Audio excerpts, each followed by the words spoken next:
Hello friends, welcome to yet another video at Finance MCQ channel. I am CMA Akula Sridhar, and friends, I am covering your Companies Act 2013, which is an important part of your technical syllabus, that is paper 2 of general syllabus. Friends, this technical syllabus includes subjects such as costing, then commerce and accountancy, management, finance, Companies Act and economics. And friends, this technical syllabus is very important for your selection as it covers 100 marks in phase 1 and is also having 2/3 weightage in phase 2 of your SEBI grade A officer exam. So let's begin. So friends, in yesterday's lecture we have covered the following topics. First, we understood what is meant by dividend and we saw its definition as given under section 2 subsection 35 of Companies Act 2013. Then we understood the various types of dividend, that is final dividend and interim dividend, friends. Then we studied the entitlement of dividend to different class of shareholders, that is equity shareholders and preference shareholders. Then we understood the various sources of dividend as enumerated under section 123 of Companies Act 2013. And friends, we studied rule 3 of companies declaration and payment of dividend rules 2014, which stipulates certain conditions if the company wants to pay dividend out of its free reserves. And friends, in the end we studied the provisions related to payment of interim dividend. So friends, let's move on and cover the remaining part of the topic. So friends, first let's study the various modes of payment of dividend. So friends, remember that a dividend shall be paid in cash and shall not be paid in kind. So friends, here payment in cash means that the dividend will be paid through the following modes of payment to shareholders. First, it may be paid either by check or by warrant or through any electronic mode. Like take an example of a car manufacturing company, friends. So the car manufacturing company cannot just pay dividend in the form of cars. It has to pay dividend in the form of cash, that is by check or through warrant or through electronic mode by directly crediting the amount to the shareholders account. And friends, who will receive this dividend? So friends, remember that the dividend is always payable to the registered shareholder of the share or to his order or to his banker. Now friends, let's move on and study section 123 subsection 6, which lays down prohibitions on declaration of dividend by certain companies. So friends, remember that if the company has failed to comply with provisions of section 73 or section 74 and such default continues till date, so such type of companies are prohibited from payment of dividend. So friends, section 73 relates to prohibition on acceptance of deposits from public, while section 74 relates to repayment of deposits extra accepted before the commencement of this act. So friends, if a company has failed to comply with these two provisions, so it is debarred from declaring or payment of dividend.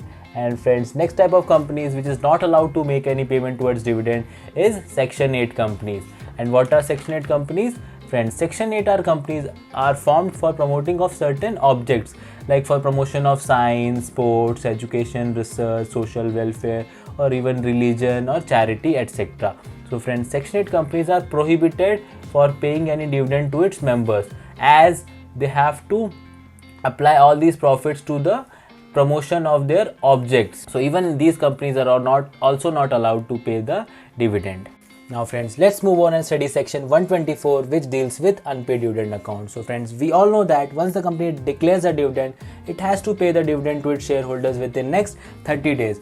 But friends, in case suppose the dividend is not paid or claimed within 30 days, then friends, in that case the company will have to transfer the amount to unpaid dividend account within next 7 days. Like for example, friends, suppose the company has declared a dividend on December 1st of 2020. So friends, in that case the company will have to pay the dividend within next 30 days, that is December 30, 2020. But friends, if suppose the company is not able to pay the dividend or the dividend is not claimed within these 30 days, then friends, the company will have to transfer the amount within next 7 days, that is January 6th of 2021 to unpaid dividend account. And friends, what is this unpaid dividend account? Friends, this unpaid dividend account is a special account which is opened by the company in this behalf in any scheduled bank. And friends, if the company is not able to comply with the provisions of section 124, then it will have to pay a penal interest of 12% per annum. And friends, next the company will have to prepare a statement which will contain the names, the last known address and the unpaid dividend amount payable to each person within the next 90 days of making the transfer of an amount to the unpaid dividend account. And friends, the company will publish this statement in its website and also in any other website approved by the central government for this purpose. And friends, any person who claims to be entitled to such amount can apply to the company for releasing of that amount. And friends, the company will pay the amount from such unpaid dividend account. Moving on, now friends, let's study provisions related to section 125, which deals with Investor Education and Protection Fund. So friends, any money which is transferred to the unpaid dividend account which remains unpaid or unclaimed for a period of 7 years or more from the date of such transfer shall be transferred by the company along with interest accrued to Investor Education and Protection Fund. Like friends, now in our example, the due date of transferring the amount to unpaid dividend account was January 6th of 2021. Now friend, the company will wait for the next 7 years, that is January 6th of 2028. Now friends, the company will wait for the next 7 years, and even after this next 7 years the dividend is remaining still unpaid or unclaimed, then in that case the company will have to transfer the amount to Investor Education and Protection Fund. And friends, this Investor Education and Protection Fund is created by central government for the promotion of investors' awareness and protection of the interest of investors. And friends, this Investor and Education Protection Fund, apart from the amount received from unpaid dividend account, will also have money received in the form of grants and donations from central government, state government, or even companies or any other institutions for the purpose of the fund. And friends, as we have seen that Investor Education and Protection Fund will have the amount received from unpaid dividend account. Further front, excess amount received on application and remaining unclaimed will also be transferred. Like for example, friends, suppose a company has invited applications on 10,000 shares, but the company has actually received application money on 12,000 shares. So friends, in this case, the company will have to refund the application money on 2,000 shares. But friend, if suppose the company is unable to repay the application money in some of the shares, so even that amount will also be transferred to Investor Education and Protection Fund. Further friends, even unclaimed amount on mature deposits or debentures will also be transferred to the fund. Similarly friends, redemption amount of preference shares which are remaining unpaid or unclaimed for 7 or more years will also be transferred. And friends, in the end, obviously if some interest or other income which has been received out of the investment made from the fund will also be transferred to that fund. Moving on, now friends, let's study section 127, which deals with punishment for failure to distribute dividend. So friends, as we know that once the company declares a dividend, it has to pay the dividend within 30 days. But friends, if it does not do so, it will be liable for punishment. First case, the director will be liable. Friends, remember that the director will be punishable with imprisonment which may be extended to 2 years. Not only this friends, the director will also be liable with a fine which shall not be less than 1,000 rupees for every day during which such default continues. And friends, as far as company is considered, the company will also be liable to pay a simple interest at the rate of 18% per annum during the period for which such default continues. So friends, remember here one point that if the company fails to transfer the amount to unpaid dividend account, then friends, the penal interest is 12% as per section 124. But friends, if the company is not able to pay the dividend within 30 days, so here the penal interest is 18%. So both are different sections under chapter 8 of this Companies Act 2013. Moving on, however, there are certain exceptions to this punishment clause. First of all, if the dividend could not be paid by the company due to the operation of any law or the directions given by the shareholders regarding the payment of dividend cannot be complied with and the same has been communicated to him.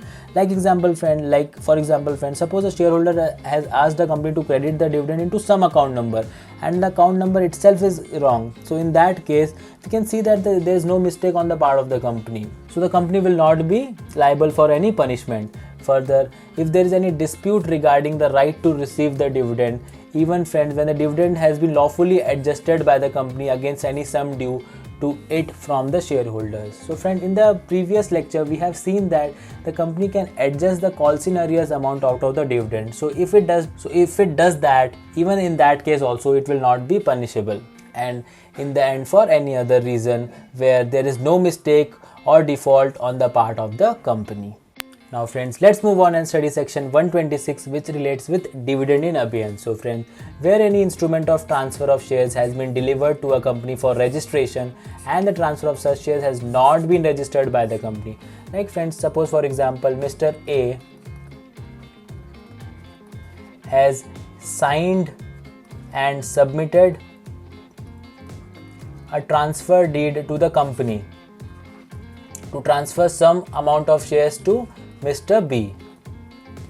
And friends, suppose before making such transfer or before the transfer is registered, suppose the company has declared dividend. So friends, in that case the company shall, unless the company is authorized by the registered holder of such share in writing to pay such dividend to the transferee specified in such instrument of transfer, it shall transfer the dividend in relation to such shares to unpaid dividend account. Like friends, what is happening in our example is that even though Mr. A is the shareholder, but in reality Mr. B is the shareholder, since Mr. A has already signed and submitted the transfer deed in favor of Mr. B. So friends, in that case, unless Mr. A, who is the shareholder in the books of the company, gives an authority in writing to the company will not pay the dividend to Mr. B.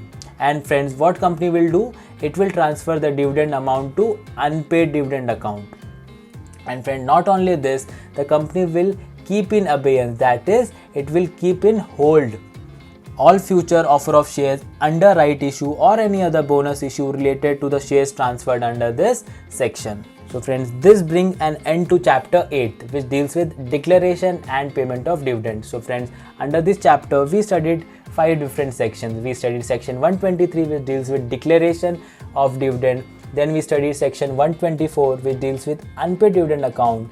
Then we studied section 125, which deals with investor education and protection fund. Then we studied section 127, which deals with punishment for failure to distribute dividend. And in the end, friends, we studied section 126, which deals with dividend in abeyance. Friends, for more practice of MCQs on this topic, please visit financemcq.in, where the entire SEBI grade exam technical syllabus is covered in MCQ format. Friends, here 2000 plus subject wise, topic wise MCQ questions are presented for you to practice. Friends, explanation are also added for correct answers wherever required.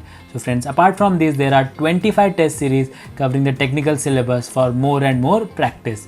So friends, do visit financemcq.in and practice your technical syllabus well. And friends, don't forget that this technical syllabus is having 100 marks in phase 1 and is also having 2/3 weightage in phase 2 of your SEBI grade exam. So friends, this technical syllabus is very important for your selection. So friends, that's all for today. We will go through some more insight into the topic tomorrow. Till then, thank you very much for watching. Take care and goodbye. And don't forget to like, share and subscribe.